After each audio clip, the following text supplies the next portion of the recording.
Bonsoir Monsieur Chenu. Bonsoir monsieur. Vous faites partie des députés qui refusent demain de rencontrer la jeune Greta Thunberg, 16 ans, véritable égérie pour les défenseurs de la planète. Elle est apparue à la COP 23 il y a quelques mois en Pologne. Depuis, son discours a traversé le monde. Pourquoi Sébastien Chenu ne mérite-t-elle pas de débattre avec un certain nombre de députés selon vous ? Justement, d'abord parce qu'il n'y a pas de débat. Vous avez bien remarqué que Greta Thunberg ne vient pas débattre, mais elle vient tenir un discours. Il n'y a aucun échange avec les députés, parce qu'on imagine bien qu'une enfant de 16 ans aurait quelques difficultés visiblement à répondre à des arguments de fond.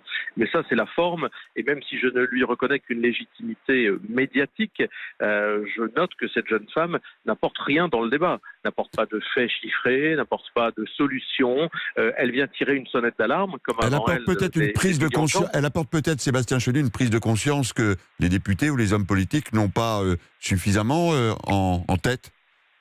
Bon, écoutez, je n'ai pas eu besoin de Greta Thunberg et le Rassemblement national n'a pas eu besoin d'elle pour défendre, par exemple, le localisme lors des dernières élections européennes. Et je ne lui dénie pas le fait peut-être d'une certaine sincérité dans le combat qu'elle mène, mais je ne vois pas au nom de quoi, par une injonction du politiquement correct, nous devrions aller nous prosterner devant une jeune fille qui nous assènerait un prosterner, vous y allez un peu loin, ça pourrait être un échange d'idées, par exemple, et un échange de générations.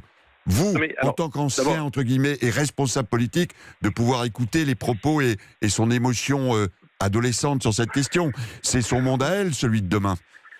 Oui, mais je veux bien entendre tout ça, mais si vous voulez, se pose quand même deux questions de fond. La première, c'est l'instrumentalisation possible de cette jeune femme. Moi, ce discours, je l'ai lu, j'ai écouté ce qu'elle disait. Elle fait porter sur l'Occident uniquement la responsabilité des phénomènes de réchauffement climatique. Elle parle d'abandon du nucléaire, de décroissance. Elle a donc une idéologie qui va uniquement dans un seul sens.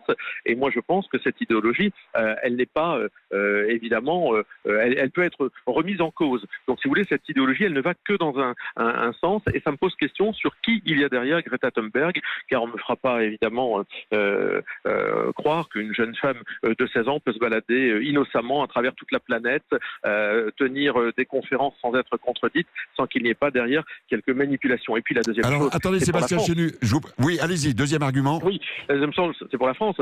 Quand Mme Greta Thunberg va repartir, quand elle va laisser les députés français rejoindre l'hémicycle, eh bien le gouvernement va leur demander aux députés français, dont je suis, de voter le traité CETA avec le Canada. Ce traité qui va tuer notre agriculture et importer du saumon transgénique, du bœuf aux hormones. Donc il y a quand même une hypocrisie et un rideau de fumée incroyable. Greta Thunberg va être applaudie par des députés En Marche dans une salle dans laquelle ils vont se prosterner auprès d'elle, et 2 heures après, ils vont aller tout bonnement soutenir, voter un traité qui est écologicide.